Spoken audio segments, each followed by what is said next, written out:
हाय लोग, नमस्कार। जी हाँ दोस्तों, प्रमोद प्रेम यादव जी का फ़ैन होंगे तो हो जाइए तैयार, क्योंकि आप लोग के लिए प्रमोद प्रेम यादव जी लेके आ रहे हैं काफ़ी ब्लास्ट लेवल के गाने। तो गाइस उसी गाने के बारे में आज की वीडियो में हम बात करेंगे। उससे पहले आप लोग वीडियो को एक लाइक और चैनल को सब्सक्राइब कर दीजिए। चलिए गाइस वीडियो शुरू करते हैं और जानते हैं प्रमोद प्रेमी के गाने के बारे में। गाने का नाम है आरा के टिकोलिया। जी हाँ दोस्तों, इस गाने को प्रमोद प्रेमी यादव जी ने गाए हैं। दोस्तों बात करते हैं गीत का, तो गीत आप लोग को पता ही होगा, नीतीश जी ने इस गाने को लिखे हैं और म्यूजिक से सजाया है अभिषेक तिवारी जी ने।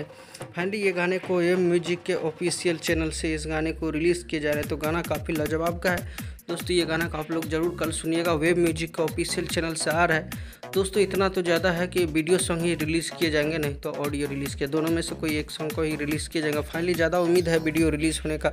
वैसे प्रमोद प्रेम यादव जी का अब एक से एक अपडेट आप लोग को सुनने को मिलेगा। तो गाइस आज का वीडियो में बस इतना ही था। मिलते हैं कोई नए वीडियो के साथ, तब तक के लिए अपना ख्याल रखिएगा और देखते रहिएगा भोजपुरी चिप यूट्यूब चैनल।